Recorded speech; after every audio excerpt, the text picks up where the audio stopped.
Every now and then a product comes along that literally changes the way you look at the world. And what I mean by that is you get this product and it changes the way that you look at things and perceive the world around you. This product in front of me is one of those things.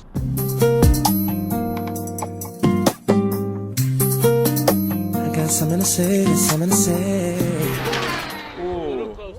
Hey everybody, this is RS21 and welcome to RC Physics. For those of you new to the channel, RC Physics is usually all about the science and technology about our favorite RC hobbies, but this time we're doing something just a little bit different, but still kind of related to the overall technology theme. So, reason why we're here is about 2 years ago, I received this. This is my FLIR One infrared camera, and honestly, it's rare that a product comes along that completely changes the way that you look at the world. And what I mean by that is, like, literally, it changes the way you look at the world. You're able to go in and see things and do things that you never even thought that you have a chance to do. And quite frankly, this infrared camera did that for me. So this is a FLIR One Gen 3. And it's a pretty cool little device. However, the guys over at Thermal Master saw my video review of this and said, well, if he liked this thing, what's going to happen when he sees this thing? So this is the Thermal Master P2. This is a thermal infrared camera, much like the FLIR One that we have over here, but kind of better in every way. And I don't just say that because this product was sent to me for free and I had the chance to review it for several months actually. No, this thing is a legitimate game changer. And I'll get into what I mean by all that in just a few minutes. But, you know, when you just look at the comparisons between them, like, go ahead and take this out of the packaging. So this is marketed as being one of the smallest thermal infrared cameras on the market. And I'm pretty sure it is. So just kind of looking at it compared to the FLIR, I mean, this thing is tiny. They both had the benefit of not just being a standalone camera. Both of these devices actually plug into a standard cell phone. So the FLIR One is available in an iOS or an Android compatible version. The P2, I believe, is just compatible with Android. However, you plug this into the USB-C port that's on the bottom of a standard Android cell phone, and voila, the camera fires up and you're instantly able to go. Both of these guys rely on your cell phone to be able to operate. However, the FLIR One actually has a built-in lithium-ion battery, which would sound like an advantage, but it kind of isn't, because this is a couple generations old technology now. So the P2 uses a newer, more power efficient design, so it's able to get all the juice it needs to run right off of the cell phone port. So all you have to do is just plug it in and it's ready to go. And it claims to get several hours of battery life. Now I'll put up a table showing all the specs, comparing everything that these two devices do, but just as a general overview, you'll see that if it just comes down to a matter of size, the P2 wins hands down. I mean, this thing is absolutely tiny. Other obvious differences is that the P2 only has one array aperture. So it just is one camera, an infrared camera. Now, you might ask our house, well, doesn't that make the FLIR a little bit better?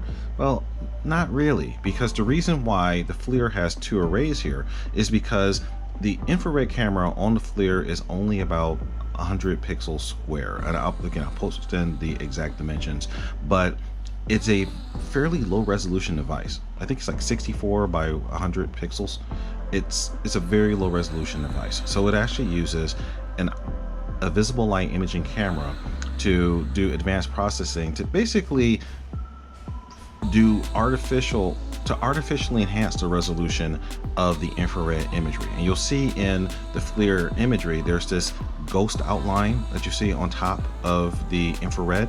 That's actually imagery data that's extracted from the visible camera and embedded in the infrared to fool you into thinking it's higher resolution than it actually is. Now, is it useful and does it work? Yes, it is. And I was thoroughly satisfied with the imagery I was getting from the FLIR One until I got the P2. This thing is hands down just obliterates the FLIR One in overall image quality.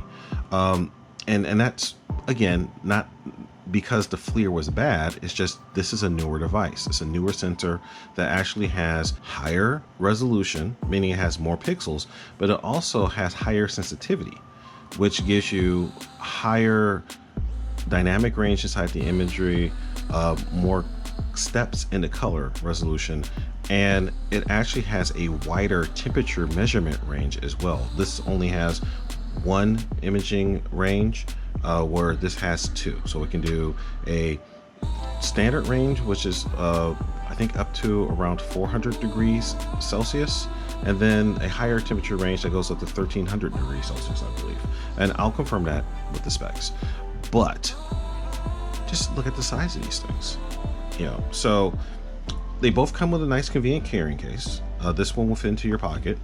This guy is small enough to actually, just you put into the little case, and you can snap it to a belt loop or to your bag. This thing is tiny. It's almost too tiny. I almost lost this thing a couple times because it is so small. But this little carrying case is very high quality. It's very durable. I've banged this around. I've been traveling with this thing for months now, getting really cool pictures in all sorts of very strange situations. And this thing is just the real deal. It's very, very cool. So overall, just overall impressions, given the fact that both of these devices are about the same price, if you're doing a comparison between buying the FLIR One and buying the P2, unless you have a compelling reason to want to get something by FLIR, and there are such reasons, like some companies are limited or have restrictions on the company of origin for certain imaging devices that you use. That's a thing. Us living in the United States, we have to be concerned about these things, especially depending upon what the overall application is. But if you're just a general consumer and you're looking for a high quality, low cost thermal infrared camera, they both will do the job, but this guy right here, the P2, will just do it a lot better. It's cleaner, it's higher resolution, higher fidelity, and when I didn't even talk about the app. So I'll get into all that once we get to the unboxing section of the video, but there are very few downsides to this thing. So the only real downsides that I noticed in my several months of experimentation with this device is the fact that there were a couple little issues with the app, and that was mainly in when you start to do your video. If you change the orientation, meaning you go from portrait to landscape mode or tall to wide, sometimes the app will the features on the video will not necessarily rotate, and I'll slice in an example of that showing it. So what that really meant is that for things that I cared about, I just ended up filming in the vertical format versus horizontal, so all the assets came through. But if I'm looking at it in real time, the assets display properly on the screen. So that is a little bit annoying, and hopefully they issue an app update to fix that. But that's really the only downside that I had. The apps themselves, they kind of don't compare in overall quality. The FLIR app is very basic. It gives you the infrared imagery and it gives you some temperature measurements, but it's again very basic in implementation. The Thermal Master app, however, it just goes above and beyond. You have many measurement modes that you can use. You can set regions within the imagery so that you can say what, like for example, you can draw a line and you can have it read out the highest and lowest temperatures along that line. You can draw a box and have it continually give you the regions within those different boxes, and have multiple of them going on at the same time on the screen. It just does so much more. So if you are a professional who just wants to expand your workflow with a low cost camera, just the overall feature set that you get from the P2 is just much more rich, and the overall quality of that imagery is far superior. So if I had to make a call between the two, I would go with the P2. The FLIR is a high quality product that does give decent imagery. The P2 just does a better job. It is I believe it's a superior product. So I think that when FLIR does decide to come out with a new updated product, it will definitely be worth giving these guys another comparison. FLIR might step up their game and give Thermal Master a run for their money, but for the time being, this thing is solid. It's really good. Other than some issues with the app, which I pointed out, I find very few issues with this thing. So, all right. So if you just want the overview and that's all you care about, thank you for tuning in. But if you want to get a little bit more details, stay tuned. I'm going to have the full unboxing here at the end of the video, and that's going to be showing the entire process from opening the package to doing my initial setup, downloading the app and such, so you guys can see what that experience is like, because they actually did a really good job with the packaging on this as well. It's not quite the same that experience I had with the FLIR unboxing, but they did a really good job with setting up the packaging. So I'm not going to spoil it. Stay tuned here. So this is a competing infrared camera by a company called Thermomaster.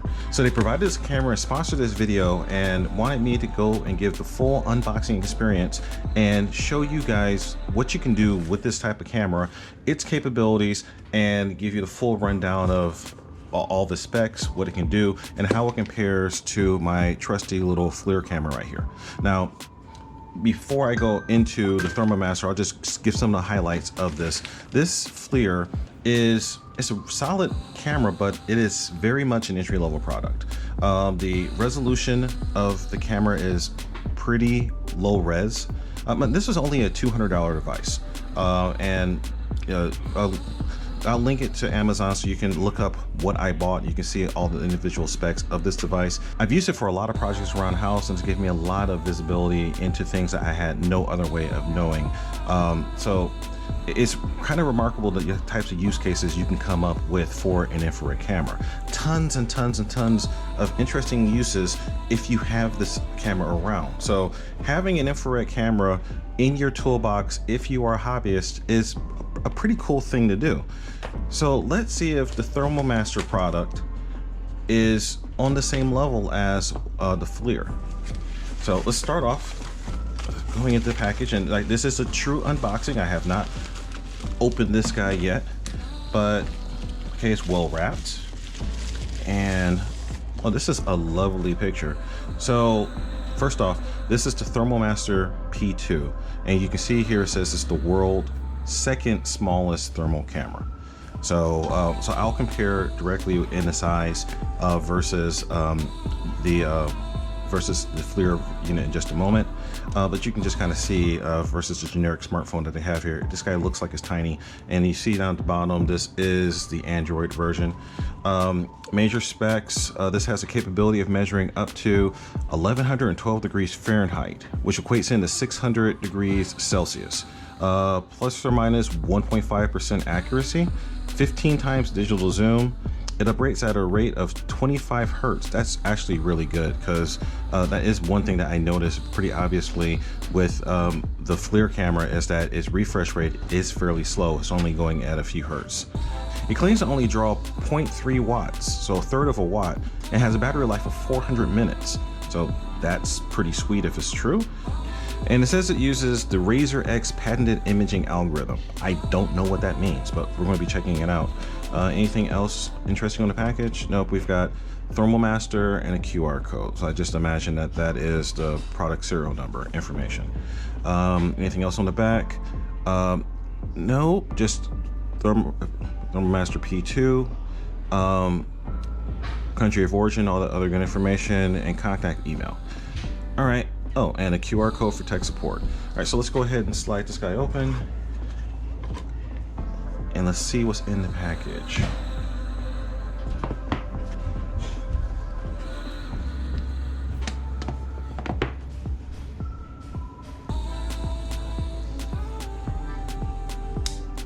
So one thing I am noticing is that the printing of P2 is very, very small, and I wonder if that is on purpose to emphasize how small the camera is, or if it's interesting branding.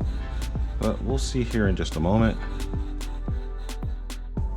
Okay.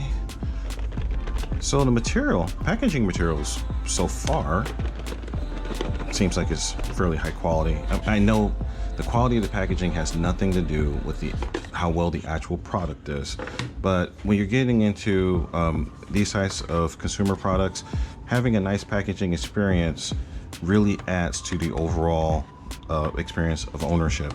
And God, look at this thing. It actually comes in a nice little foam and velvet lined package. This case is actually really solid. They weren't kidding about it being tiny though.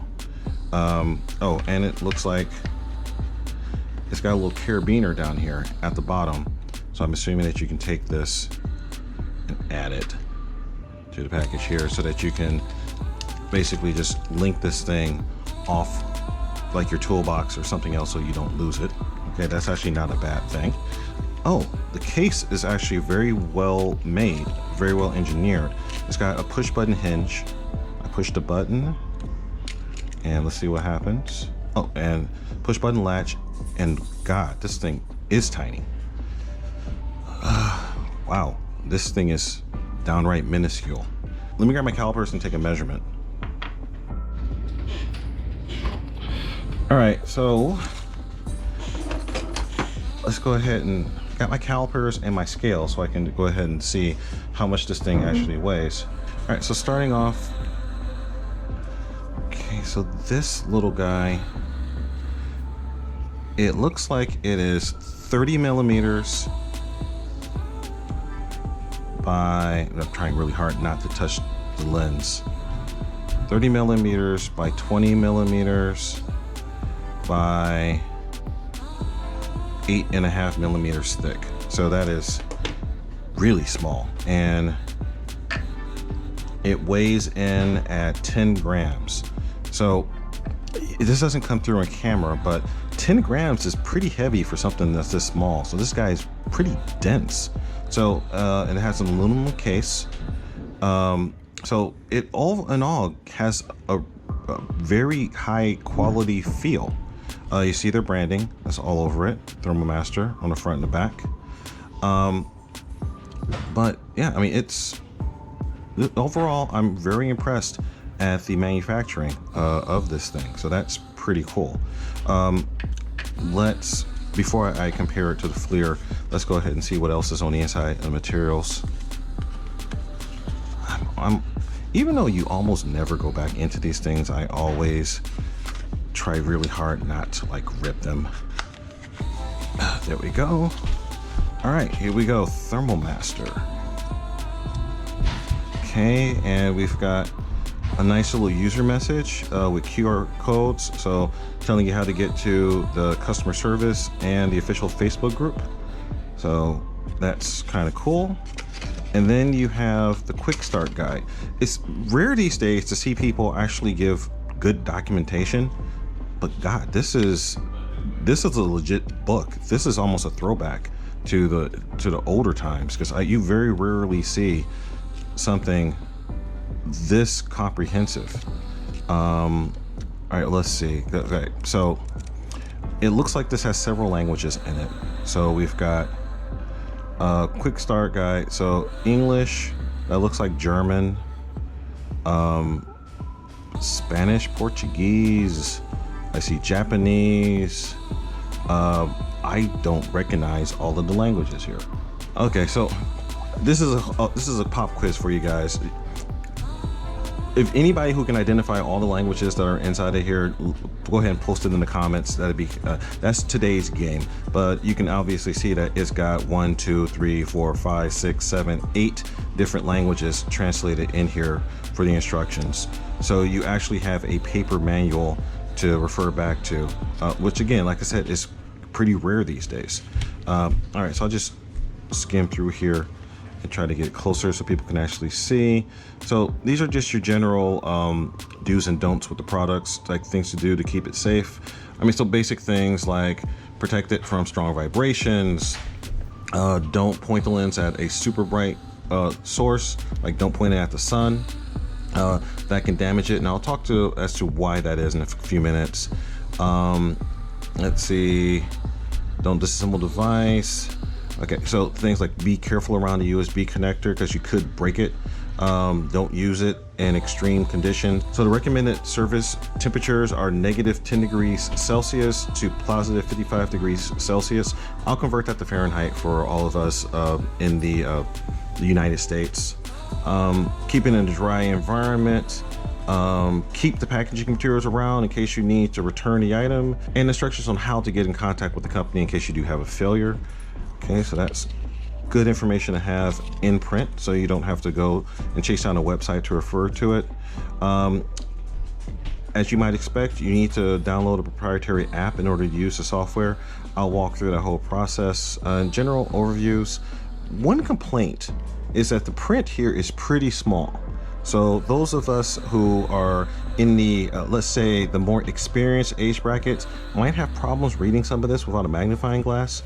But what I can make out for you is, as I mentioned, the operating temperature is 600 Celsius or 1100 degrees Fahrenheit. It says plus or minus 2% accuracy, although in the package it says 1.5%. Low power wattage at 0.3 watts, we mentioned it before. This is interesting. The sensitivity is 0.04 degrees Celsius or 40 millikelvin. That's really good. I'll describe what all that means in a couple minutes. It says a 1/4 millimeter observe resistor. I think I know what this means, and I'll translate that in a little bit. But the most important thing here is this resolution. This has a 256 by 192 array. Now, for those used to thinking high def cameras, that doesn't sound a lot, but for a microbolometer thermal camera, and that's what this thing is, and I'll explain what that is in just a couple minutes. But for this type of thermal camera, that's really good. All right, so I'm not gonna belabor like going through the rest of it, but you've got, like, here's the spec table, just kind of saying some of the highlights of it. Some of these things we've already talked about. So we have the P2 here, and also shows the P2 Pro. So it looks like this actually has an auto gain function. So it has two different temperature measurement ranges. So it looks like the normal range is -4 Fahrenheit to 302 Fahrenheit, which is -20 Celsius up to 150 Celsius. But then it goes all the way into 302 Celsius. Sorry, up to 302 Fahrenheit up to 1100 Fahrenheit. That'd be 150 to 600. So, and that's not that unusual for an imaging device where you'll have basically two different gain settings. So it's like low gain and high gain. So the first is what you'll probably be doing for most normal temperature measurements, just like normal devices. But then when you're into like industrial applications, like looking at like soldering irons or hot brake rotors or things like that. So switch from the high gain mode, which is used for the more normal temperatures, to a lower gain mode, so it can measure the really bright objects. But this is actually kind of important because you see it does max out at 600 degrees Celsius, which is about 800 degrees Kelvin or almost 900 degrees Kelvin. This is important because for like really bright objects like the surface of the sun, the surface of the sun is about 5,000 degree Kelvin. So that pertains to the warning about don't aim it at the sun. And again, I'll explain why in a few moments. But other things, temperature measurement accuracies, you see here with the P2, which I have, you can get down to what this says. This says that you have an accuracy of plus or minus 1.5 degree Celsius. So did I misinterpret that from before? So your accuracy is about 1.5 degrees Celsius, which is pretty darn good. Any DT, that's any delta T, that's the noise equivalent delta temperature. This is basically saying how much the noise is. And that is 40 millikelvin. Again, really good spec. Passive imager, battery life, 300 to 400 minutes. It samples at 25 hertz. That's full, basically that's video frame rate, which is really good. It's got different color palettes, so I'm not going to jump into all these things. So now we're getting into the real hardcore technical specs, or like the really geeky stuff. But the really important things down here are just like the size, and I already measured that for you. 32 by 21 by 9.8 millimeters, and the operating temperature ranges, which I already talked about, and storage temperature. So you can do things like leave it in your toolbox outside and then don't have to worry about it ruining the device. So that's pretty cool. All right, the rest of the manual, let's see, it looks like it talks about basically functioning and how to actually use the product. So I'm going to switch up. So I'm not going to worry about that. But lastly, this is actually kind of important if you want to do technical analysis with the product. It gives you an emissivity table. This is really kind of a cool reference. Without going all into the science behind it. Infrared cameras measure the amount of radiation that comes off of an object, but there's some variation from object to object based upon their temperature, and that's because of the emissivity of the object. Emissivity is the opposite of reflectiveness. So generally an object that is very reflective, like let's say something that's silver or white, which reflects most of the energy, might have like a 90% reflectance, which would mean that it would have a 10% emissivity. Something that's black, for example, that absorbs a lot of light or anything that hits it, might be 90% emissivity, which means that they have a 10 to 20% reflectivity.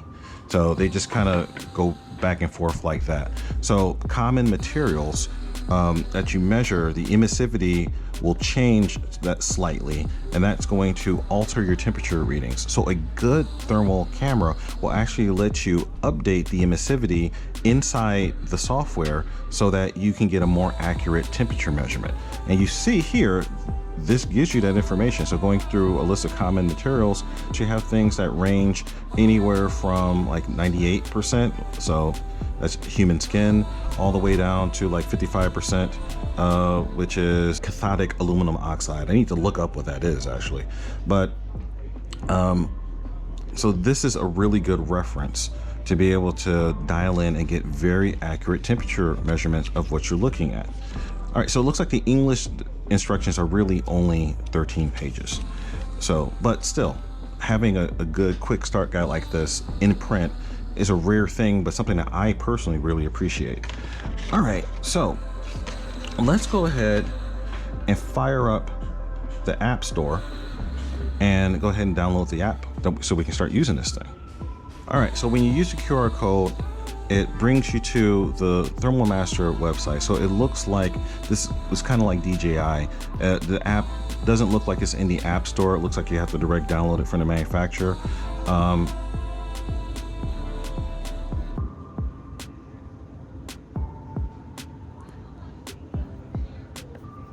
So you have to download the APK, which is an Android application folder, then install it.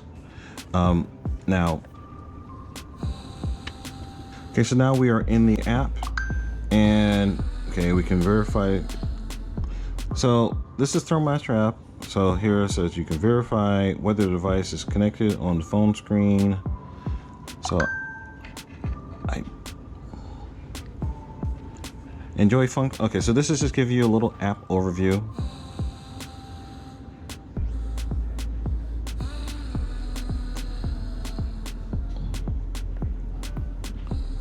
Okay, so let's go ahead. I'm agreeing to the policy, and now I can plug the device in. So I'm going to go ahead and plug it in, and give my option of what I want to use it. So this looks like it pops up as a standard USB OTG camera. So you can actually use other apps to view the video, although I suspect you're not going to get the full functionality. So I'm going to select the ThermalMaster app here and always use it for this device.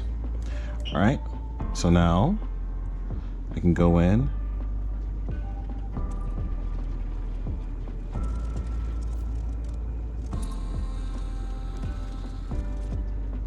All right, so it looks like it does require you to have location and storage permissions, but all right, so now we're in the app.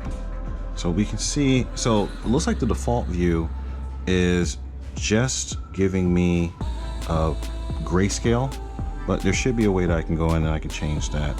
So I go here. Oh, this is pretty cool. So, well, first off, let's go ahead and let's pick a different color palette. I'm used to like these more vibrant, like red and green color palettes.